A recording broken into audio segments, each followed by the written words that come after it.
Bismillahirrahmanirrahim. Assalamualaikum warahmatullahi wabarakatuh.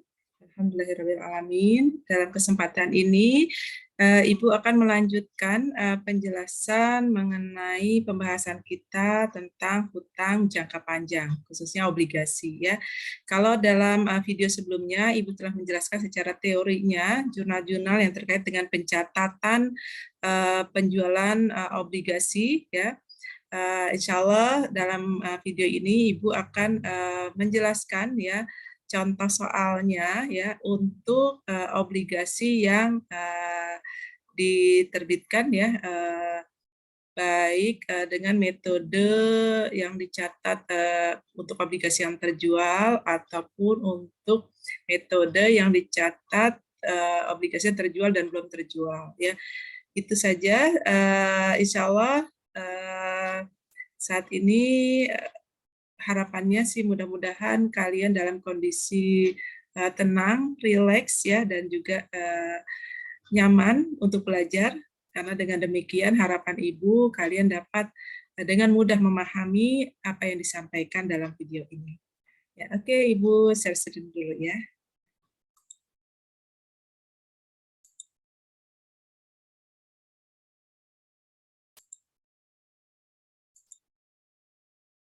Ya, baik.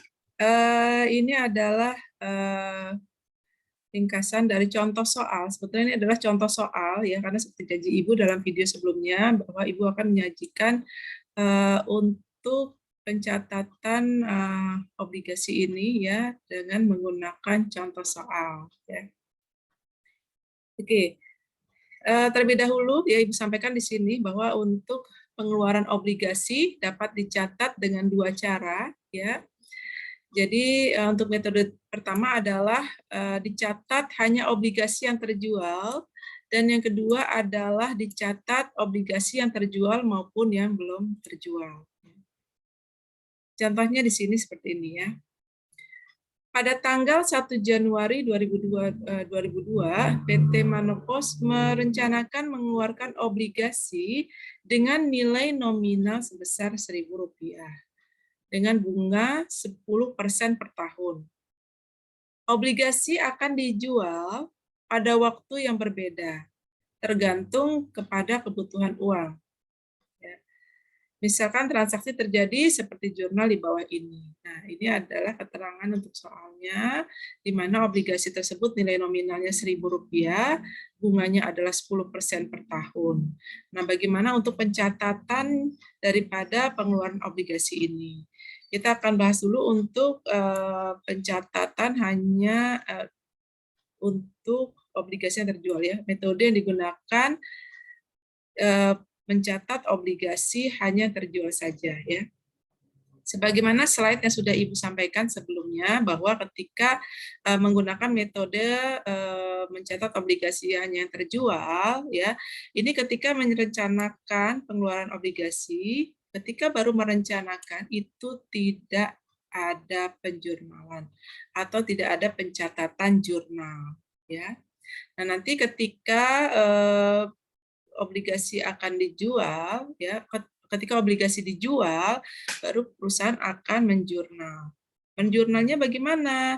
Menjurnalnya adalah perusahaan akan mendebet kas, karena kan ketika menjual ada kas yang masuk, dan juga akan mengkredit utang obligasi dan juga agio obligasi. Nah, di sini dikatakan bahwa obligasi tersebut dijual dengan kurs 105. Ya, kurs ini selalu dalam bentuk persentase ya, teman-teman. Nah, sehingga didapatkan kas yang kita terima atau perusahaan terima adalah 1.050 ya atas penjualan obligasi, dan juga mengkredit utang obligasi sebesar nilai nominal dan juga agio obligasi. Agio ini adalah selisih antara nilai nominal dengan harga jual. Nah, karena di sini harga jualnya lebih besar daripada nilai nominal, ya harga jualnya adalah 1.050 dan juga nilai nominalnya 1.000 ya. Maaf, bukan 1 juta, di sini 1.050 dan nilai nominalnya 1.000, berarti selisihnya atau agionya di sini adalah sebesar 50 ya. Untuk penjelasannya, untuk penjelasan perhitungan di RIGI seperti ini, mohon diperhatikan teman-teman ya. Jadi pertama kali yang harus dihitung adalah kita hitung dulu harga jual obligasi. Harga jual obligasi bagaimana cara menghitungnya? Cara menjual harga jual obligasi adalah nilai nominal ya. Kebetulan di sini nilai nominalnya adalah 1.000 ya, dikali dengan kursnya adalah 105, selalu dalam bentuk persentase ya, sehingga didapat harga jualnya adalah 1.050 ya. Nah di sini karena harga nominal lebih kecil dari harga jual, otomatis timbul agio ya, atau harga jual lebih besar dari harga nominal berarti timbul agio ya. Agio ini adalah selisih harga nominal dengan harga jual obligasi ya, seperti itu. Nah, bagaimana kalau misalkan obligasi tersebut dijual dengan kurs 99 ya. Nah, ketika obligasi dijual dengan kurs 99 berarti akan timbul disagio ya. Disagio. Jurnalnya adalah perusahaan akan mendebet kas sebesar 990, disagio Rp10 dan utang obligasi adalah 1.000 sebesar nilai nominalnya. Bagaimana perhitungannya? Perhitungannya adalah harga jual obligasi yaitu 1.000 nilai nominal dikali dengan nilai kurs sehingga didapat nilai jual obligasinya adalah Rp990 ya. Nah, di sini karena harga jualnya lebih rendah daripada nilai nominalnya, nilai nominalnya 1.000, harga jualnya 990, sehingga timbul disagio.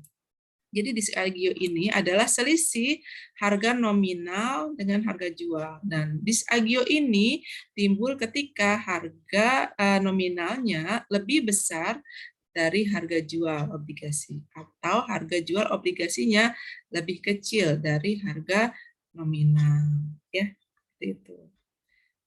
Nah, untuk metode di mana obligasi dicatat hanya yang terjual maupun yang belum terjual ya, dicatat untuk yang terjual maupun yang belum terjual. Pencatatannya adalah ketika baru merencanakan untuk menerbitkan obligasi, ini juga sudah di jurnal. Cara menjurnalnya adalah obligasi yang belum terjual dan mengkredit otorisasi utang obligasi senilai nilai nominal ya. Ingat ini senilai nilai nominal ya teman-teman, bukan senilai nilai jual ya. Nah, pada saat penjualan ya dengan kurs 105 ya, sama kita akan mendebet kas dan mengkredit obligasi yang belum terjual dan agio obligasi ya. Cara perhitungannya sama seperti tadi di atas, perbedaannya hanya di akun untuk obligasi yang belum terjual.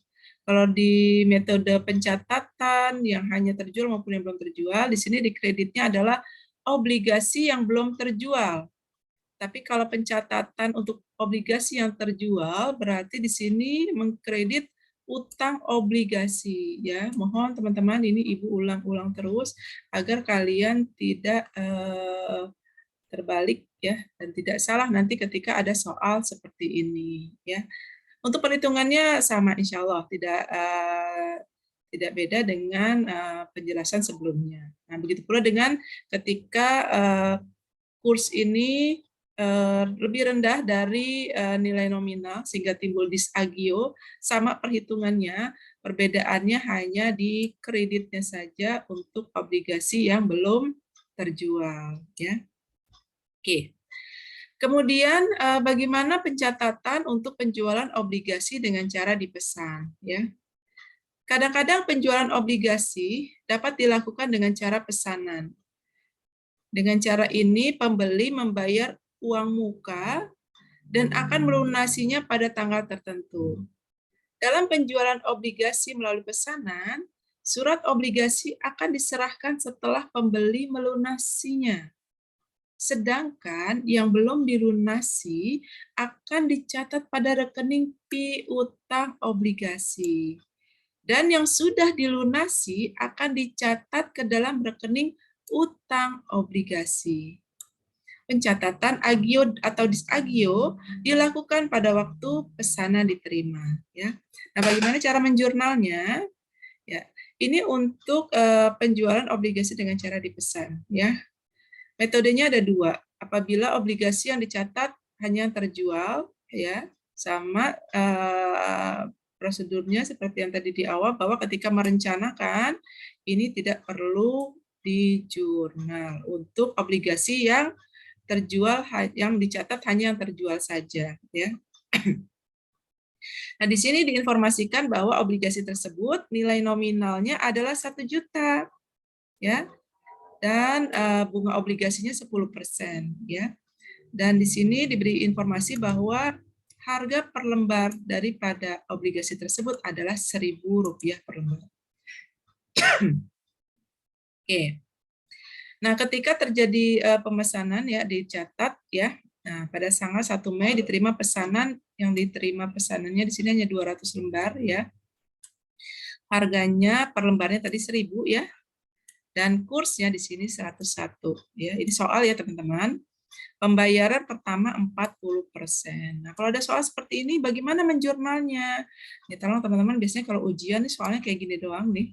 Nah, nanti kalian diminta untuk menjurnal, ya, jangan sampai salah. Cara menjurnalnya bagaimana? Cara menjurnalnya adalah kita akan mendebet kas, mendebet piutang, ya, mengkredit utang obligasi, dan juga mengkredit agio obligasi.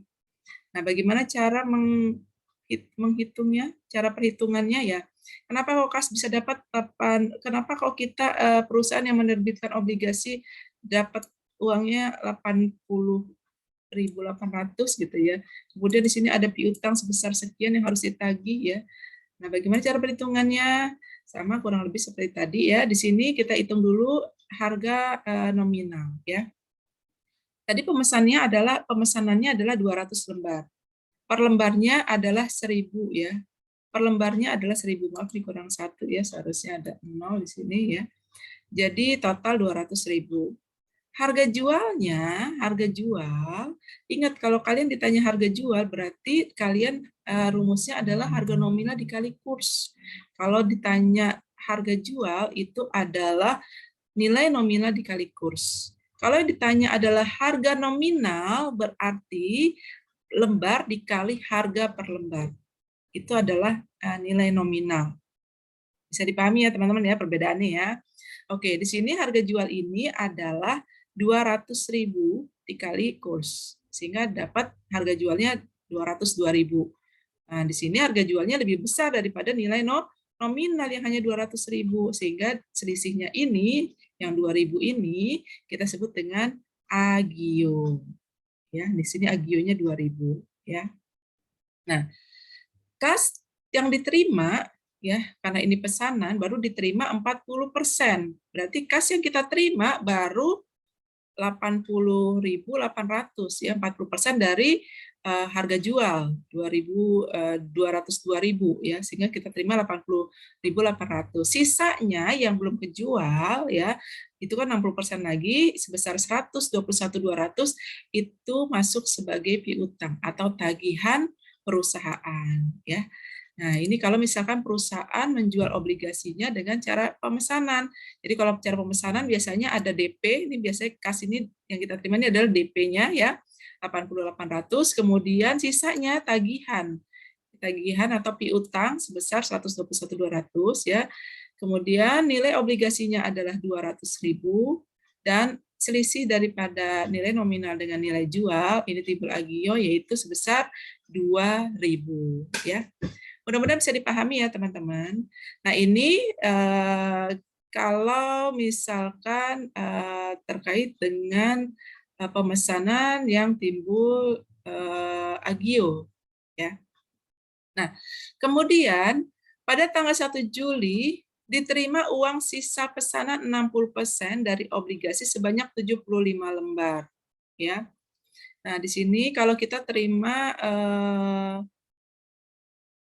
pesanannya, sisa pesanan kan 60%, ya, dari obligasi, tapi hanya sebanyak 75 lembar, ya. Di sini berarti hitungannya adalah kita terima kas 40.450 dan juga piutang pesanan kita juga berkurang ya, piutangnya atau tagihan kita berkurang karena sudah dibayarkan sebesar 40.450 ya. Cara perhitungannya adalah 60% kali 75 lembar ya, kali di sini adalah 1010 ya. Nanti ini ada perhitungannya ya. Nanti perhitungannya dicari dulu kursnya ya, seperti ini ya. Di sini per lembarnya 1010 jatuhnya ya. Dan total jadi 40.450 ya. Oke, nanti silakan nanti kalian konsen lagi di sini kenapa kok nilainya bisa dapat sekian ya. Jika nanti ada yang kurang jelas silakan ditanyakan ya. Oke. Kemudian pada tanggal 1 Juli 75 lembar diserahkan kepada pemesan ya. Sisanya tadi yaitu yang akhirnya dilunasi ya 75 lembarnya itu dengan menjurnal utang obligasi ya, utang obligasi yang dipesan dan mengkredit utang obligasi sebesar 75.000 ya, seperti itu. Oke, nanti silahkan nanti kalian cari cara-cara kenapa kau bisa dapat sekian ya gitu ya. Jika nanti ada hal-hal yang kurang, mungkin ada yang salah dalam perhitungan, silakan disampaikan ya. Oke. Nah, bagaimana kalau misalkan obligasi yang terjual dan yang belum terjual digunakan dalam pencatatan ya.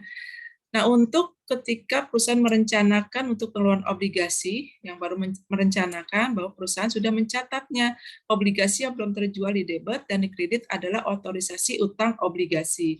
Ini sebesar nilai nominalnya, ya, sebesar nilai nominal. Ya, oke. Nah, kemudian pada tanggal 1 Mei diterima pesanan 200 lembar, ya. Kursnya ada 101, ya. Kursnya 101. Ya, di sini sama ya, kursnya juga 101 ya. Nah, di sini juga diterima pembayaran pertama 40% ya. 40% ya. Kurang lebih sama ya cara perhitungannya ya. Kurang lebih sama, hanya beda di ininya saja, di jurnalnya saja ya, teman-teman ya. Maaf. Sorry, ini untuk yang agio, sama ya kurang lebih ya. Oke, ini yang untuk agio sama ya. Jadi kebetulan untuk di soal ini nih tidak ada yang di agionya, tapi mudah-mudahan kalian bisa memahaminya. Kalau ada yang kurang jelas dari penjelasan ini atau ada yang mungkin menurut kalian masih bingung, silahkan nanti ditanyakan ya di ruang diskusi di grup kita ya. Baik, itu saja yang dapat Ibu sampaikan terkait dengan penjelasan perhitungan dari obligasi yang dijual ini ya. Mudah-mudahan dapat dipahami. Insya Allah sih nggak ada kesulitan ya. Kalian hanya membedakan mana nilai nominal itu seperti apa sih. Nilai nominal biasanya nilai per lembar ya dikalikan jumlah berapa lembar obligasi tersebut ya. Kalau nilai atau harga jual biasanya nilai nominal dikalikan dengan kursnya ya. Agio itu adalah selisih ya, harga jual dengan nilai nominal. Kalau harga jualnya lebih besar berarti timbul agio. Kalau harga jualnya lebih rendah daripada nilai nominal berarti timbul disagio ya. Jadi mohon bagi teman-teman dipahami itu dan juga terutama untuk jurnal-jurnalnya. Untuk perhitungannya juga cara menghitungnya tolong diperhatikan ya. Baik. Oke, itu saja buat penjelasan contoh soalnya terkait dengan slide presentasi pertemuan ke-12 ya. Jika ada, kembali lagi, jika ada hal-hal yang kurang kalian pahami, silahkan nanti ditanyakan ya. Oke, itu saja teman-teman. Sampai ketemu lagi. Semoga video ini bermanfaat dan bisa membantu kalian dalam pemahaman terkait dengan pencatatan penjualan obligasi. Oke, sampai ketemu lagi. Assalamualaikum warahmatullahi wabarakatuh.